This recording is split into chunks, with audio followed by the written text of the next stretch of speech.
In the name of Allah Almighty, the most beneficent and the most merciful. Assalamu alaikum class. It is lecture number 11 of this topic of the subject Romantic and Victorian poetry. And today the topic that we have to discuss is basically there are two poems that we need to discuss. She Walks in Beauty and When We Two Parted. Alright, so here we have the lecture outline. The contents that we have to discuss are She Walks in Beauty, its introduction, then there is a summary of this poem. I'll explain the text, the verses, verse by verse explanation will be there. Then there are themes, and after that I'll discuss When We Two Parted, this poem, and there is a summary of this poem followed by the text, and at the end there are themes and conclusion. Okay, let's start. So She Walks in Beauty. So this poem is basically about is by Lord Byron, and this poem is about a woman who walks, and her walk is that beautiful that poet says that she is a complete embodiment of the beauty. Even when she walks, she is like a beauty that is walking. And She Walks in Beauty is a famous poem by British Romantic poet Lord Byron, first published in 1815. The poem praises and seeks to capture a sense of the beauty of a particular woman. So this poem is about a particular woman, and poet praises the beauty of that particular woman. The speaker compares this woman to a lovely night with a clear starry sky, and goes on to convey her beauty as a harmonious meeting between darkness and light. According to the poet, this woman is just like a sky, a clear sky that is full of the stars, and the way she moves and the beauty of this woman is like the harmonious meeting between darkness and light. It is like there's a mixing of the darkness and the light. So the beautiful impact, that mixing of both darkness and light, is represented in this woman through her beauty. After its discussion of physical attractiveness, the poem then portrays this outer beauty as representative of inner goodness and virtue. Poet not only expresses the outer beauty of the woman, but also explains or expresses the inner beauty and the inner goodness and virtue of the woman. Summary. The speaker compares a beautiful woman who is walking to a clear night sky full of bright stars. The speaker compares a beautiful woman to a night full of bright stars, and he says that this woman is just like that night which is full of the bright stars. The finest light and darkness come together in harmony in this woman's appearance, particularly within her eyes. So this light and darkness, it comes together in harmony in this woman's appearance. Like this harmony is shown in her eyes. That harmony, the unity of the light and darkness is represented in her eyes. This gentle and delicate play of light is heavenly indeed, and this mixing of the light is heavenly. It is something which is ecstatic, and heaven usually refuses to grant this supernatural light to the showy daytime. So this beauty is heavenly. Like the light in the eyes of the woman is a heavenly beauty. Alright.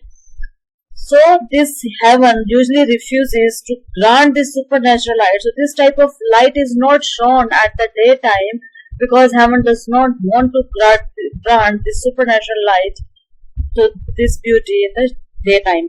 A touch more shade or even one ray of light would have greatly diminished the woman's beauty. Only this, even a touch of a shade or even a one ray of light will remove this woman's beauty. It is such kind of light that even the interference of some other kind of light will affect the beauty of this light. This beauty, which is hard to put into words, shows itself in every strand of the woman's hair. This beauty is, It is represented in every strand of women's hair, and this beauty is hard to put into the words. It is such a kind of magical beauty that we find it difficult to put it into the words, and gently falls on her face. So these strand of hair that falls on the women's face, they are represented in they are hard to translate and represent in the form of the words. Her sweet, angelic emotions play out on her face, revealing how pure and precious this woman is. So her sweet and angelic means related to the angel. So here, pure emotions, they are on her face. There is a revolution of such emotions on her face, and as a result, her face has become pure, and this woman and pure and precious like this woman. On the woman's cheek and forehead, softly and calmly but noticeably appear winning smiles and a glowing skin tone. So there is a smile on her cheek, and there is gentle softness and calmness on her forehead, and the glowing skin tone. These features reveal that the woman spends her days virtuously, that she possesses a peaceful mind. So these features show that she spends her days very virtuously and she possesses a beautiful mind. This woman also has innocent and loving heart. Now let's understand the text. I'll explain every line of the text. She walks in beauty like the night. Here is the simile, like. The word which is used as a particular word like as and like, they represent the comparison of the two things. So she walks in beauty, and this beauty, her beauty and the way she walks is just like the night of cloudless climes and starry skies. Climes means climate, so the climate is clear, there are no clouds and starry sky, and the sky is full of stars, and all that's best of dark and bright meet in her aspect and in her eyes. And what is dark and what is bright, what is light, they all meet together in her eyes. So we can see the light and the darkness both in her eyes. Thus mellowed to that tender light. Mellowed means gentle and tender means soft. So she is so gentle to that light which heaven to body day denies. Body means cheap. So heaven does not want to allow that light to go into the daylight, into the day. Rather, this is something, this light is heavenly, and this appears only in the eyes of that woman at night. One shade the more, one ray the less, had half impaired the nameless grace. If you find one shade and if there's one ray, so what will happen? So this nameless grace, this beauty cannot be represented in the form of the words. So it may have affect the grace of this woman, which waves in every raven trees. So this waves, this grace, this beauty, this moves in the trees. Or softly lightens over her face, where thoughts serenely sweet express how pure, how dear their dwelling place. This light over her face appears to be so soft, where thoughts are considered to be the sweet. How these thoughts are as pure as the woman herself, because thoughts are her in her mind. So that is why the place where thoughts are is named as dwelling place, because women had thoughts. That is why thoughts are pure as the women. Okay, and on that cheek and over that brow, so soft, so calm, yet eloquent, and on her cheek and on her brow, everything is so calm, so soft, yet eloquent. Yet eloquent means gentle. The smiles that win, the tints that glow. So there's a smile on her cheek, and there's a tint on her. A tint means shade. There's a shade on her cheek. So whenever she smiles, it is like there is a special kind of shade on her face. But tell of days in goodness spent, a mind at peace with all below, a heart whose love is innocent. So she had spent her days in goodness. Her mind is at peace and her heart is full of love, and that love is very innocent. Yes, there is inner beauty and outer beauty. Both are reflected in this poem and presented the way women carry her beauty. The poem celebrates the enchanting. Enchanting means attractive beauty of the women, and the poet is captivated by it. Lord Byron gives a critical message to the readers that perfect beauty is the combination of outward looks as well as inner beauty. So one should, if you want to have a complete and the exact definition of the beauty, it is that one should be beautiful not from only the outside but also from the inside. According to him, the lady is blessed with attractive looks and also possesses a physical and spiritual harmony. So she has attractive looks as well as and also possess a physical and spiritual harmony. Attractive looks and physical and spiritual harmony makes her beautiful. Her innocent and pure thoughts further illuminate her beauty. It is through her graceful walk and pleasant face Byron gives a clue of her innocent soul. So it is because of her walk and her face that Byron says that she is an embodiment of a complete beauty, and she is an innocent soul. The expression of beauty remains at the core of the poem. Number 2, there is a theme of beauty and harmony. The major themes of the poem include beauty and harmony of mind and body. Not beauty of the mind and body makes someone more beautiful.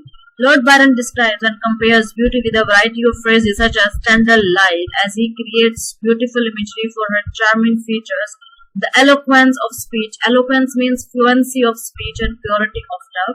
Byron focuses on the beauty with classical diction as well. He has used old words as well. He believes that beauty lies within and that the body only projects that beauty. Beauty always exists within one person and that beauty is projected through the body. Also, the balance between light and dark clearly indicates the perfection of that beauty, where even a slight change can damage the prettiness.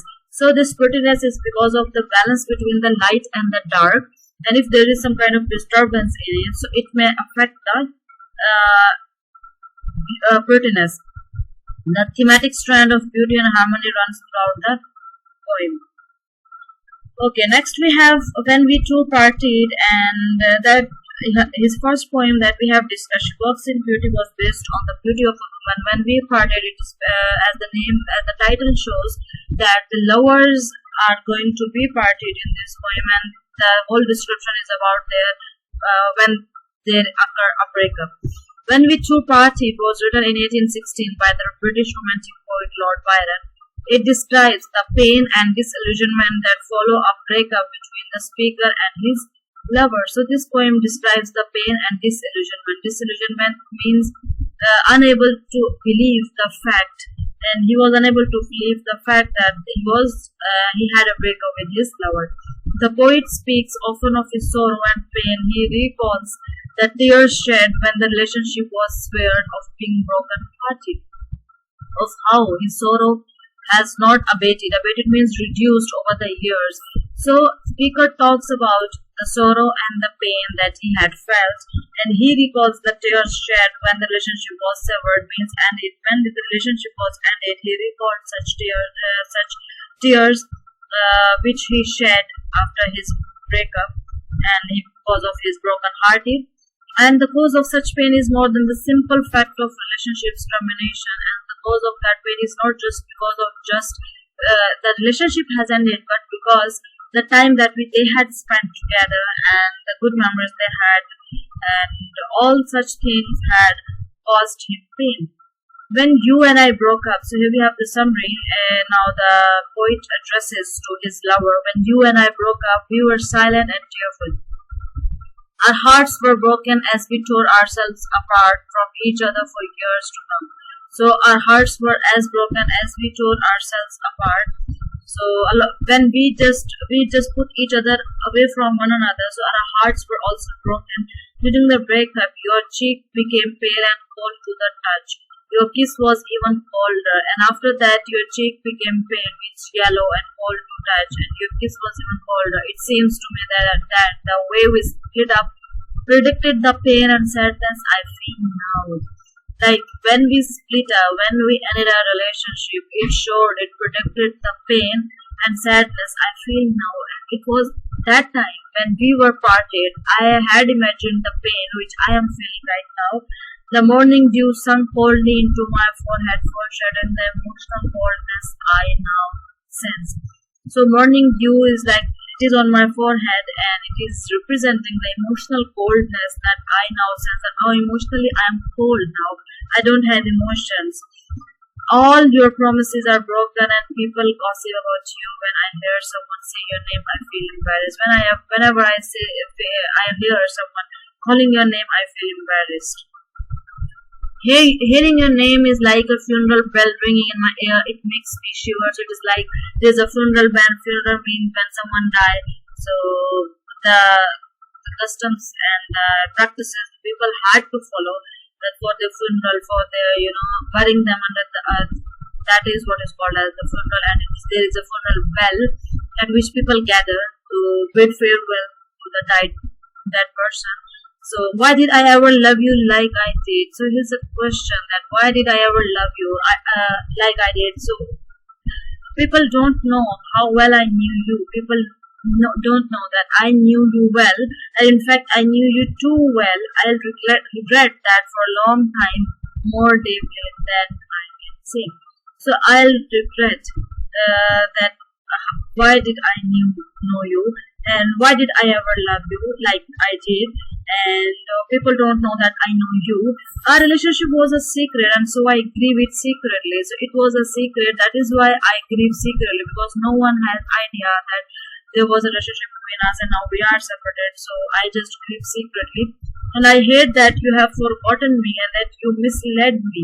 And I just hate the fact that you have forgotten me. You had made promises. Now you do not remember me, and rather you have misled me. If I meet you again after years have gone by, what should I do?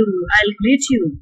So he says that if I met you after many years, so what should I do? So what would I do?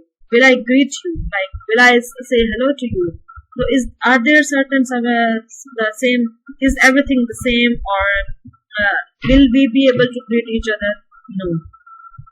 When we two parted in silence and in tears, that we two separated, and there was silence and there was tears, half broken hearted to sever for years, and we were heartbroken, and we had to part for many years.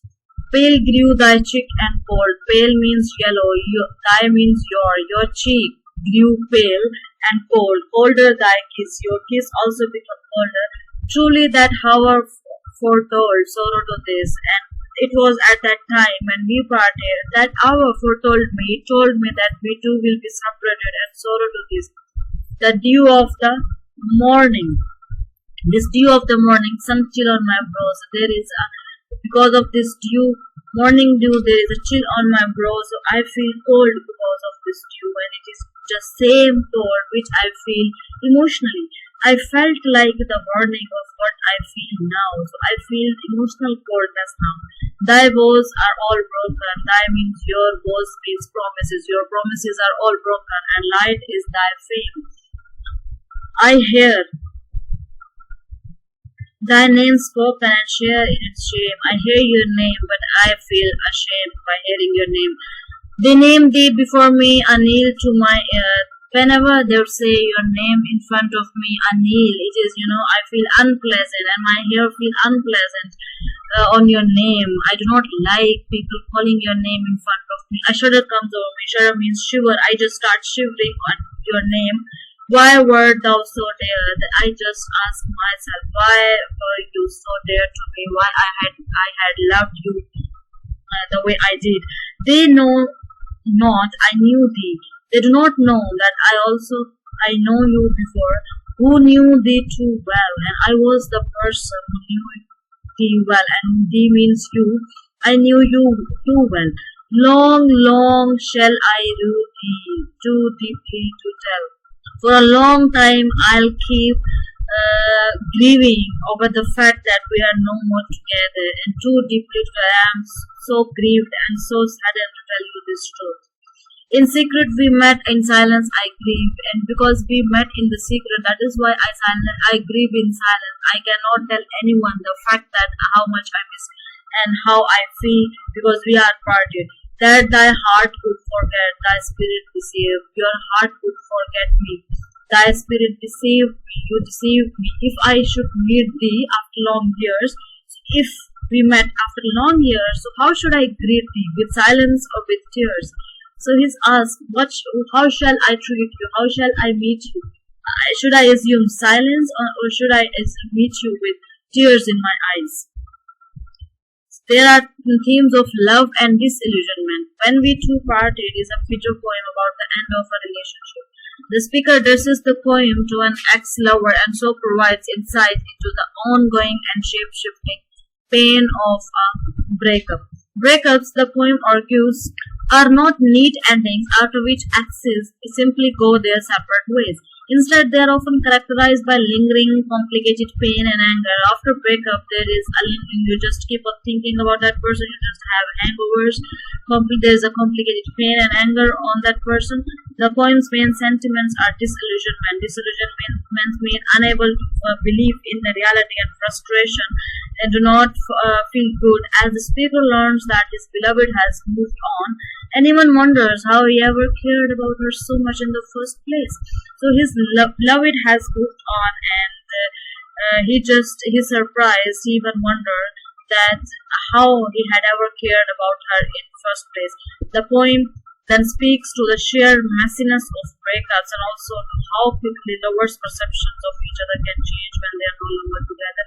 This poem also represents that how the emotions of the lover change when they are no longer together. Okay, so Byron eschews erotic or physical desire in his poem. Eschews means take out. Erotic means related to your sexual appeal or physical desires in his poems, preferring instead to express the lady's beauty without professing his own emotions. He expressed the lady's beauty without expressing and without professing his own emotions. He restricts his physical descriptions of her to her eyes, brow, hair, and smiles. He restricted the physical description of the women to her eyes, brow, hair, and smiles. Her loveliness had to do with her innocence, whether it results from her virtue or simply from the poet's imagination of that virtue. So her loveliness is because of her innocence, and this innocence results from her virtue or her gentleness, or simply from the poet's imagination of that virtue. It is the virtue that poet is imagining. It is the goodness in women that is imagined by the poet. That's all.